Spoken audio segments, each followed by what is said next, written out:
జగన్మోహన్ రెడ్డి అనే వ్యక్తి ఇదివరకు దాడులు చేశారు. ఇప్పుడు కూడా దాడులు చేస్తున్నారని కూటమి ప్రభుత్వం ఆరోపిస్తుంది. లడ్లో కల్తీ కూడా నిజమే అని చెప్పి ఫ్లెక్సీలు కూడా వేశారు.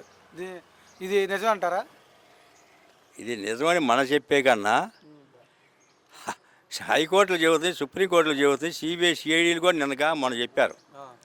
దీంట్లో ఎటువంటి పంది కొవ్వు కానీ, జంతువుల కొవ్వు కానీ, చేప కొవ్వు కానీ ఏది కలవలేదని క్లీన్ చిట్ చేశారు.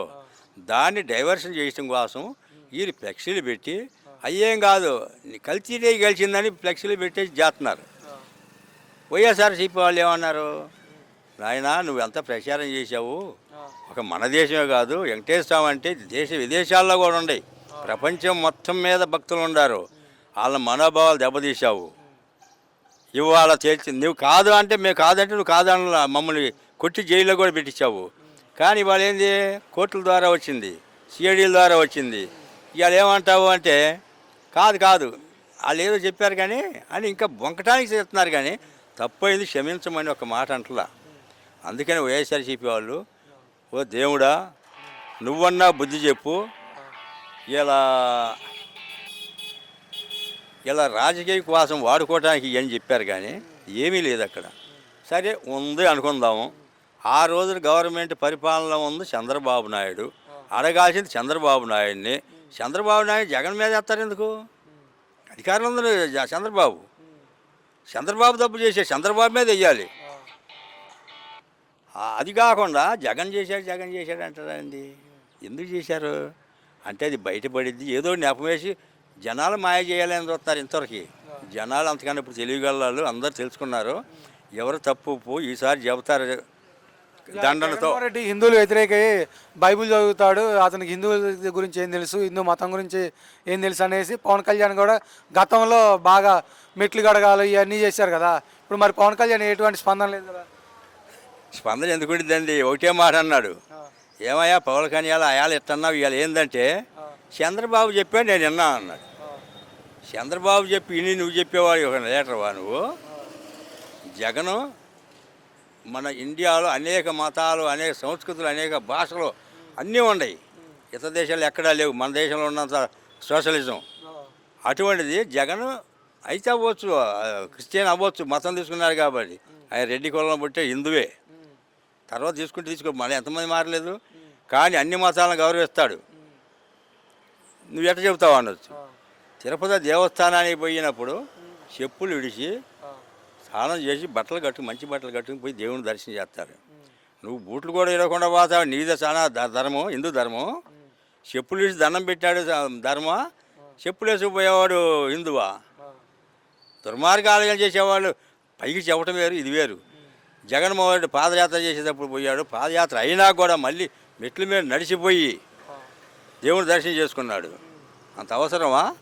ఆ మతం కాకపోతే ఆయన ఒకటి అన్నాడు, అన్ని మతాలు నాకు ఒకటే, హిందువు అయినా, ముస్లింలు అయినా, ఖురాను, క్రిస్టియన్, యేసు ప్రభు అయినా అందరూ ఒకటి. ఎవరు దేవుని పూజించుకోండి, మంచి మనసుతో ఉండమన్నాడు.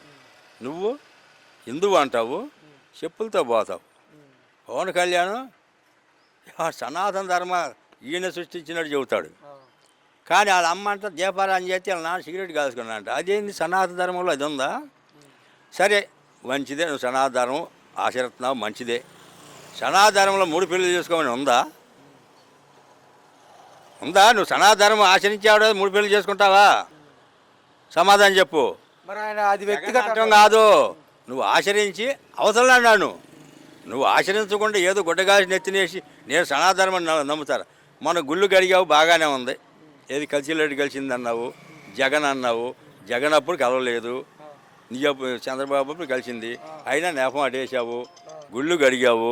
ఇవాళ కాదని వచ్చింది, నువ్వేం చేస్తున్నావు? మళ్ళీ పోయి వెంకటేశ్వర స్వామి గుడి పాదాలు కడిగి మెట్లు కడిగి నువ్వు సనాతనం కాపాడు.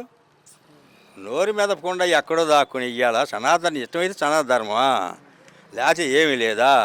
ఇది జనం నమ్ముతారా? అంటే నువ్వు చెప్పింది సనాతన నమ్ముతారు, అది రాంగ్. అంటే ఆయన 3 పెళ్ళిళ్ళు అనేది ఆయన వ్యక్తిగత విషయం అని చెప్పేసి వ్యక్తిగతమే. కానీ సనాతనం వచ్చినప్పుడు ఒక హిందువు ఉంటే హిందూ సంస్కృతి ప్రకారం వివాహం చేసుకుంటాడు. సనాతన ధర్మం ఉంటే సనాతన ధర్మంలో ఏదైతుందో దాన్ని ఆచరించి పెళ్ళిళ్ళు చేసుకోవాలి. కానీ ఎట పడితే అటు చేసుకోవడం కుదరదు. నువ్వు సనాతన అన్నావు కాబట్టి అడుగుతున్నావు. లేకపోతే నువ్వు 100 పెళ్ళిళ్ళు చేసుకో, నువ్వు 100 చేసుకో, ఏ చేసుకో, మాకు అభ్యంతరం లేదు. అంతేగాని నీ సనాతన ధర్మంలో ఉన్న ఆచారాలను బట్టి నువ్వు చేసుకుంటున్నావా, నువ్వు నడుస్తున్నావా? రా, ఎక్కడ చేసావు నీ సనాతన ధర్మం? ఏ ఊరు పోతే ఈ ఊరిలో పుట్టా అంటాడు, ఎక్కడ పోతే ఆ కాలేజీలో చదివాను అంటాడు. ఎన్ని ఊరిలో పుడతావు నాయన నువ్వు? శ్రీకృష్ణ భగవానుడు 1,00,000 మంది గోపికలు ఉంటే అంతమంది దగ్గర కూడా ఉంటాడు కృష్ణ భగవానుడు, అది వేరు దేవుడు కాబట్టి. నువ్వు కూడా ఏ ఊరిలో పుడితే ఎంతమంది పుట్టావు, ఏ ఊరిలో ఎంత తల్లిదండ్రులు ఉండాలి నీకు? ఒక తల్లి తండ్రి ఒక ఊరిలో పుడతావు, నువ్వు 4 ఊరిలో పుట్టవే. నువ్వు చెప్పేది ఏంది? ఎక్కడికి పోతే అక్కడ, ఏ స్కూల్ పడితే ఆ స్కూల్ నేను చదివానంటావా? ఇదా నీ సిద్ధాంతము? కులం మతం లేదన్నా, నా కులం నాకు ఓట్లు వేయండి నువ్వు అడిగి ఓట్లు వేసుకున్నావు, గెలిచావు. ఇలా వాళ్ళకి ఏం చేస్తున్నావు నువ్వు?